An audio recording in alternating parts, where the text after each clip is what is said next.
Capítulo 7. Un día con los castores. Mientras los dos muchachos cuchicheaban a sus espaldas, las dos niñas gritaron de repente ¡No! Y se detuvieron. ¡El petirrojo!, exclamó Lucy. ¡El petirrojo se ha ido volando! Y desde luego lo había hecho. Había desaparecido de su vista. ¿Y ahora qué vamos a hacer?, dijo Edmund, lanzando a Peter una mirada que significaba ¿qué te dije? ¡Shh! ¡Miren!, indicó Susan. ¿Qué?, preguntó Peter. Algo se mueve entre los árboles. ¡Allí, a la izquierda! Todos miraron con suma atención y se inquietaron un poco.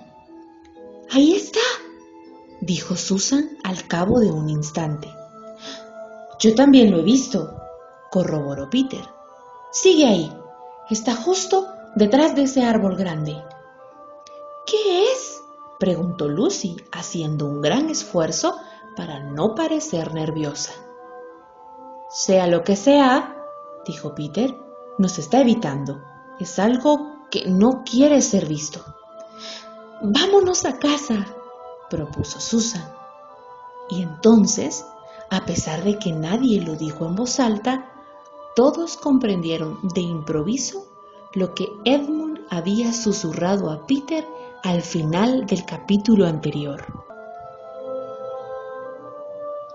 Se habían perdido.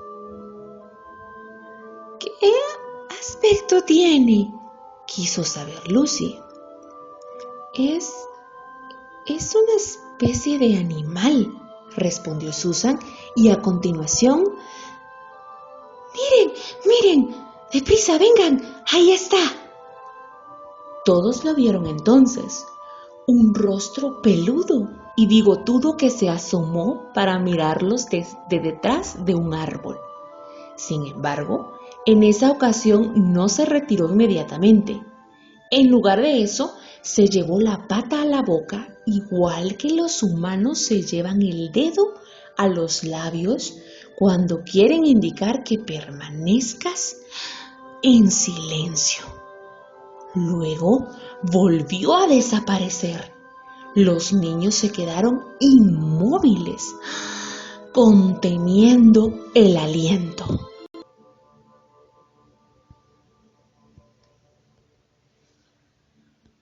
Al cabo de un momento, el desconocido salió por detrás del árbol. Dirigió una veloz mirada a su alrededor, como si temiera que alguien estuviera espiando, y dijo: «¡Shh!».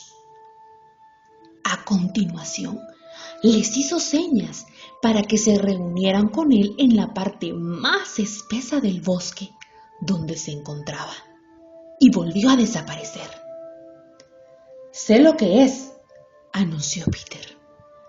«Es un castor. Le he visto la cola». «¿Quiere que vayamos hacia donde está él?», dijo Susan. «Y nos advierte que no hagamos el menor ruido». «Lo sé», asintió Peter. «La cuestión es, ¿vamos hacia él o no? ¿Qué te parece, Lu?» «Parece un castor muy simpático», respondió Lucy. «Sí, pero ¿cómo sabemos que lo es?», se apresuró a decir Edmund. «¿No tendríamos que arriesgarnos?», dijo Susan. «Quiero decir, de nada sirve quedarse aquí y tengo muchas ganas de cenar». En aquel momento, el castor volvió a sacar la cabeza por detrás del árbol y les hizo enérgicas señas para que se acercaran. «Vamos», decidió Peter, «hagamos la prueba. Quedémonos muy juntos. Debemos o deberíamos ser dignos rivales para un castor si resulta que fuera un enemigo». Así que los niños se juntaron, avanzaron hasta el árbol y lo bordearon. Y allí efectivamente encontraron al castor. pero éste retrocedió aún más, a la vez que les decía en un susurro ronco y gutural: más adentro, justo aquí. No estamos a salvo, en campo abierto. Solo cuando los hubo conducido hasta un lugar oscuro, donde 4 árboles crecían tan juntos que sus ramas se entrelazaban y bajo los pies se podía distinguir la tierra marrón y las agujas de las coníferas, debido a que ni un copo de nieve había conseguido caer allí, empezó a hablarles. ¿Sois los hijos de Adán y las hijas de Eva?, preguntó. ¿Lo son? Bueno, somos algunos de ellos, respondió Peter. ¡Shh!, dijo de nuevo el castor. No tan fuerte, por favor. No estamos seguros, ni siquiera aquí. ¿Por qué? ¿De quién tiene miedo?, dijo Peter. No hay nadie aparte de nosotros. Están los árboles. Siempre están escuchando. La mayoría está de nuestro bando. Pero existen árboles que no se entregarían a ella. Ya saben a quién me refiero. Y movió afirmativamente la cabeza varias veces. Si hablamos de bandos, intervino Edmund, ¿cómo sabemos que es nuestro amigo? No es nuestra intención ser groseros, señor Castor, añadió Peter, pero como comprenderá, somos forasteros. Muy cierto, respondió el castor. He aquí mi prueba. Dicho aquello, le extendió un pequeño objeto blanco. Todos lo contemplaron con sorpresa, hasta que de repente Lucy dijo: ¡Oh, claro! Es mi pañuelo, el que le entregué al pobre señor Tumnus. Es cierto, asintió el castor. Pobre muchacho.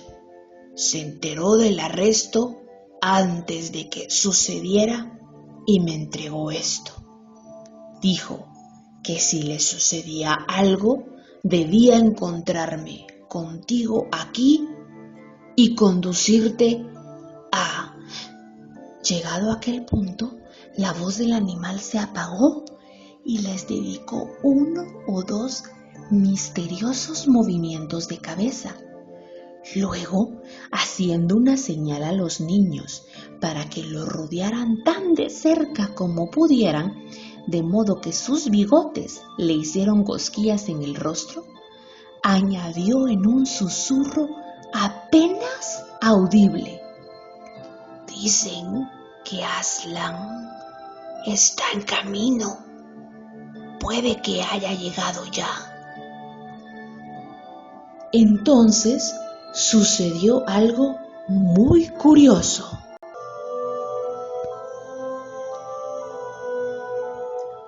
Ninguno de los niños sabía quién era Aslan, igual que tú, pero en cuanto el castor hubo pronunciado aquellas palabras, todos se sintieron distintos. Tal vez te ha sucedido alguna vez al soñar que alguien dice algo que no entiendes, pero en el sueño parece como si tuviera un enorme significado. Puede ser un sentido aterrador, que convierte todo el sueño en una pesadilla, o, por el contrario, uno demasiado magnífico para poder expresarlo con palabras, que convierte el sueño en algo tan hermoso que uno lo recuerda toda la vida y siempre desea repetirlo. Ante la mención del nombre Aslan, todos y cada uno de los niños sintieron una especie de sobresalto en su interior. Para Edmund fue una sensación de misterioso horror. Peter se sintió repentinamente valeroso y aventurero. A Susan le pareció como si algún aroma exquisito o un acorde de deliciosa música hubiera pasado flotando junto a ella. Y Lucy tuvo la misma impresión que uno tiene cuando despierta por la mañana y se da cuenta de que empiezan las vacaciones de verano. ¿Y qué hay del señor Tumnus?, preguntó Lucy. ¿Dónde está? —¡Shh! —dijo el castor. Aquí no. Debo llevarlos a un lugar donde podamos tener una auténtica conversación y, de paso, cenar.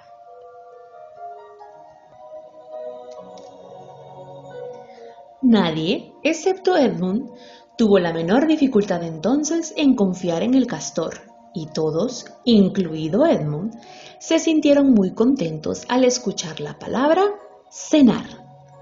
Por consiguiente, todos apresuraron el paso tras su nuevo amigo, que los condujo a un ritmo sorprendentemente rápido, y siempre por las zonas más espesas del bosque, durante más de 1 hora. Todos comenzaban a sentirse muy cansados y hambrientos cuando de improviso los árboles empezaron a ser más escasos frente a ellos y el terreno descendió en una pronunciada pendiente. Al cabo de 1 minuto salieron a cielo abierto, con el sol brillando aún, y ante sus ojos apareció un magnífico panorama. Estaban de pie en el borde de un valle escarpado y estrecho, por cuyo fondo discurría, al menos habría fluido de no haber estado congelado, un río bastante grande.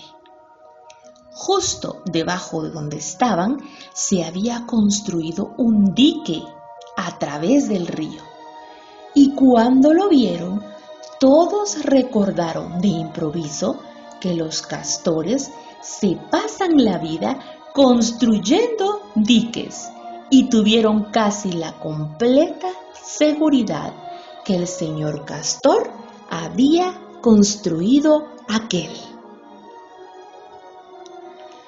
También observaron que en ese momento su compañero lucía una especie de expresión humilde, la clase de expresión que muestra cualquiera cuando alguien visita un jardín que ha creado o lee un relato que ha escrito. Así pues, no fue más que simple cortesía normal y corriente que Susan dijera: ¡qué dique más bonito!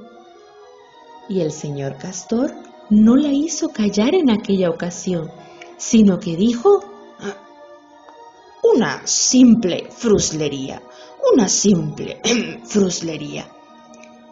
Y en realidad no está terminado. Por encima del dique había lo que debía de haber sido un profundo estanque, pero en aquel momento era, desde luego, una superficie lisa de hielo color verde oscuro.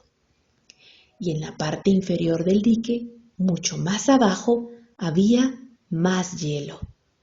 Pero en lugar de ser liso, aquel mostraba, bajo un aspecto congelado, las ondulaciones y amontonamientos de espuma que había tenido la corriente de agua cuando llegó la helada. Y en los puntos donde el agua había rebosado y chorreado por encima del dique, se veían relucientes paredes de carámbanos, como si todo el lado del dique hubiera estado cubierto por completo de flores, coronas y guirnaldas del azúcar más puro.